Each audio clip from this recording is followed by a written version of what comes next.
Ya, kita lanjutkan diskusi pemirsa. Ini kami berikan porsi yang sama ya kepada setiap tim pasangan calon. Bang Bestari, kalau Anda melihat statement ini kan sebenarnya menganulir berbagai hal yang terjadi akhir-akhir ini. Tadi disampaikan juga oleh Bang Panggi, testing the water juga ada hal di sana. Tapi Anda melihat tidak ini pengaruhnya terhadap elektoral dari setiap pasangan calon?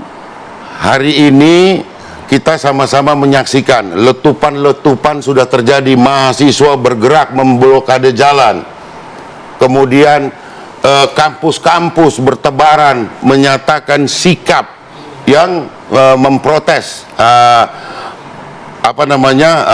sikap kekuasaan ini terhadap pemilu ini. Saya sendiri, saya merasa bangga pada hari ini. Ternyata kami dari paslon yang sama sekali tidak bersentuhan dengan kekuasaan itu dari awal, saya merasa bangga mendukung Pak Anies Baswedan. Dan juga tentu saya juga merasa bangga mengamankan, mengawal hasil Ijtima Ulama untuk memenangkan Anies Baswedan di Pilpres kali ini. Kami terdepan untuk itu, dan saya menyampaikan kepada saudaraku dari paslon nomor 2, hentikanlah makan bakso yang disorot-sorot TV itu. Kalau mau makan bakso, mungkin lebih baik di rumah atau apa, supaya tidak terlihat itu sebagai tanda keberpihakan.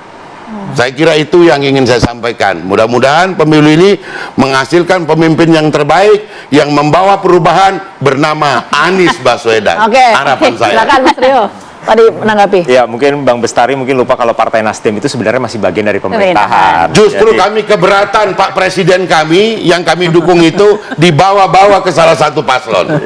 Maka kira-kira itu. Saya rasa pesan yang ingin digaungkan oleh Pak Prabowo dan Mas Gibran itu sangat jelas, bahwa Indonesia ini hari ini sedang mengalami tantangan terutama dengan kondisi global yang tidak menentu.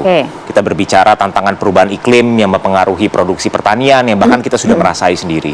Kita berbicara konflik-konflik yang terjadi di Eropa Timur, di Timur Tengah, bahkan di samping pintu kita di Indo-Pasifik ada potensi konflik yang bisa meletus. Maka daripada itu yang Indonesia butuhkan ini adalah persatuan. Yang kita butuhkan ini adalah kerukunan. Ditambah lagi Pak Prabowo dan Mas Gibran memiliki misi utama untuk memperbaiki sumber daya manusia Indonesia.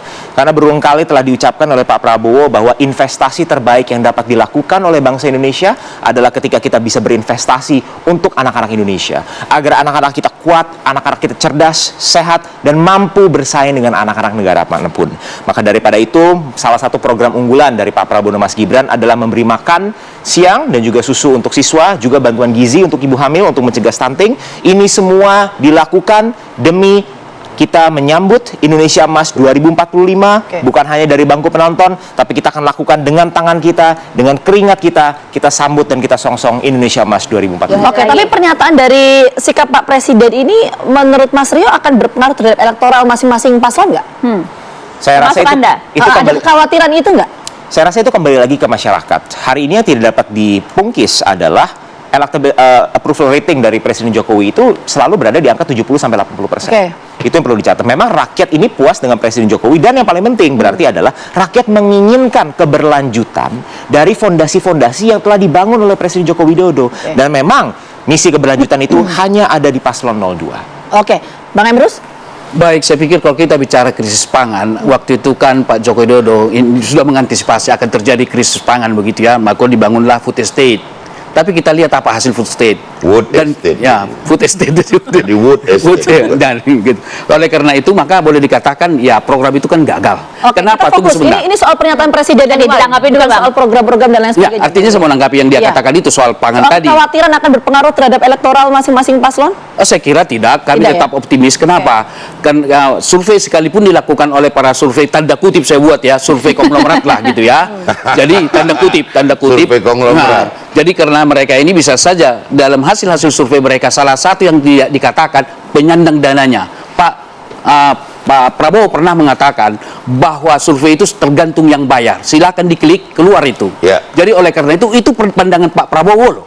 Tidak itu dikatakan. Jadi oleh karena itu kita meragukan itu semua. Kenapa demikian? Menurut kajian kami, gitu ya, survei internal kami dan bisa dipertanggungjawabkan, itu kami mencapai di 30%. Maka kalau Anda mengatakan satu putaran dengan begitu kuatnya mereka mensounding itu, secara statistik itu menabrak teori peluang. Oleh karena itu, dari hasil fokus group discussion kami tanya, kenapa kamu memilih si A, si B, si C, dan kemudian menurut pengamatan kami masih banyak swing voter, undecided voters, itu pemilih rasional. Pemilih rasional sudah pasti ke Ganjar Mahfud. Kenapa? Betul. Kalau pemilih, ya betul, karena kalau pemilih emosional sudah menentukan pilihan, begitu ya. Bukankah program kami yang lebih rasional, misalnya contoh, satu keluarga miskin, satu sarjana, dan guru ngaji dapat ngaji, dan 21 program. Oleh karena itu, sebagai closing statement saya menghimbau kepada seluruh rakyat Indonesia bahwa paslon yang terbaik dari sudut kapabilitas, integritas, dan tabrak korupsi adalah Ganjar Mahfud. Oleh karena itu, pilih nomor 3 pada tanggal 14 Februari 2023. Masing-masing kampanye, masing-masing bangsa dan negara untuk lebih baik ke depan. Demikian. Terakhir saya mau ke Mas Pangi. Mas Pangi, ini saya mau Maria berkampanye apa? Ya benar. Tapi gini loh Mas Pangi, kalau kita lihat pagi ini kok semuanya saling punya perspektif masing-masing. 2 hari lagi. Tapi pertanyaan saya Mas, nanti ketika pasca 14 Februari itu loh, apakah nanti yang siapapun yang menang apakah akan merangkul yang kalah masuk dalam satu kabinet seperti apa? Karena kalau kita lihat ini kondisinya, tensi politik makin panas. Gambarnya seperti apa nanti? Ya, soal merangkul yang kalah atau tidak, di dalam politik itu kan ini bicara tentang kekuasaan. Bagaimana memenangkan kekuasaan. Nggak mungkin kalau ingin bertarung ini bukan karena kekuasaan kan, kemudian power sharing.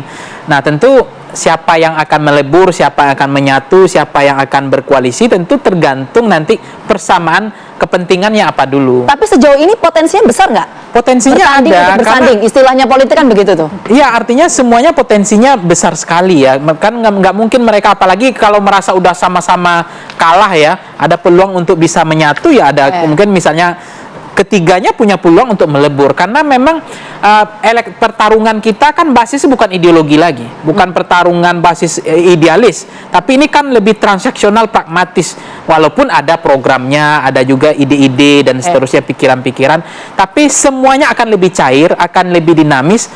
Mau 01 bergabung dengan 03 juga memungkinkan akan melebur.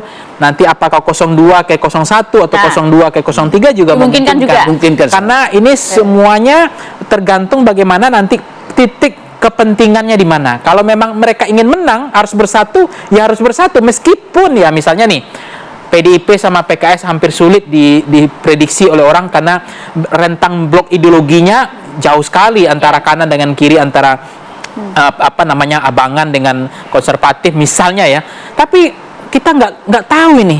Kalau nanti kepentingannya memang untuk kekuasaan, ya bisa saja nanti yang kolom ini bisa bersatu. Dalam gitu. politik ada yang nggak pasti gitu ya. Persis sama PKS sama PKB, orang kan bertanya ada pengamat yang prediksi sampai tahun kuda nggak akan bersatu. Faktanya hari ini PKB sama PKS bisa bersatu mengusung Anies. Gitu. Pasca 14 Februari sih nanti akan dinamis ya, potensinya ada ya Fit. Tapi 2 hari ini selama masa kampanye ini pasti akan gaspol semua nih Mas.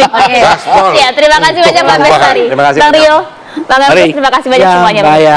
Oke, ini gaspol juga yang mau liburan karena sudah libur panjang. Kita akan coba nanti pantau seperti apa kondisi arus lalu lintas di beberapa titik. Usai jeda kami hadirkan informasi untuk Anda.